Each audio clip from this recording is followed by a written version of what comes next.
Assalamualaikum warahmatullahi wabarakatuh. Perkenalkan, saya Nurlia Putri dari Prodi S1 Kebidanan Universitas Alma-Ata.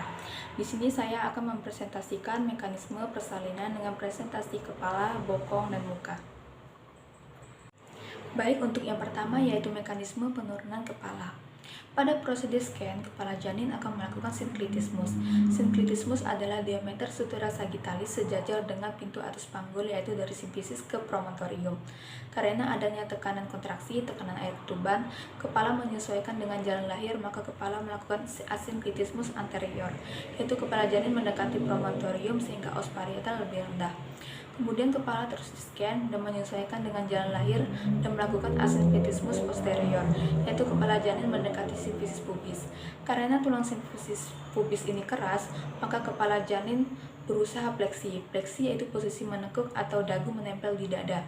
Kemudian kepala janin mencari jalan rahim dengan melakukan paksi dalam.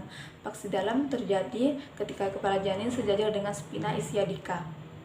Karena adanya tekanan kontraksi dari rahim ibu, kemudian janin mengalami defleksi atau mengangkat dan terlihat ubun-ubun sampai ke dagu. Ketika sudah di dagu, maka kepala janin melakukan putaran paksi luar untuk melahirkan bahu, badan, dan kaki.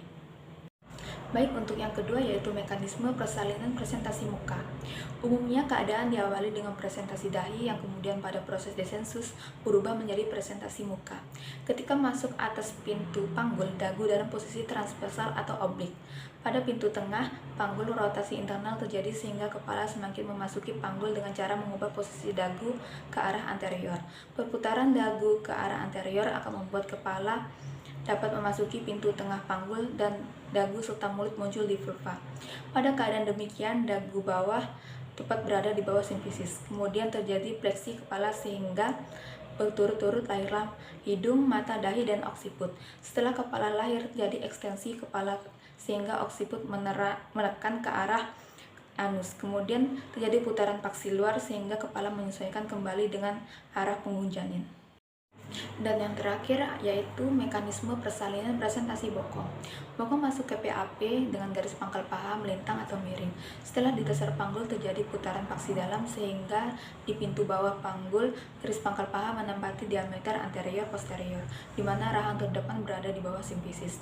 Setelah itu terjadi fleksi lateral pada badan janin sehingga melewati perineum.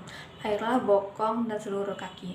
Terjadi putaran paksi luar dengan perut janin mengarah ke posterior, sehingga bahu melewati pintu atas panggul dengan garis bahu melintang atau miring. Terjadi putaran paksi dalam pada bahu sehingga bahu berada di bawah simfisis. Bahu belakang melewati perineum dan kepala janin memasuki pintu atas panggul dengan sutura sagittalis melintang atau miring sehingga muka memutar ke arah posterior.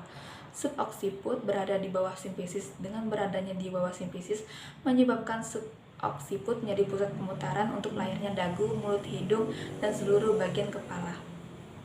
Sekian video presentasi dari saya, kurang dan lebihnya mohon maaf. Wassalamualaikum warahmatullahi wabarakatuh.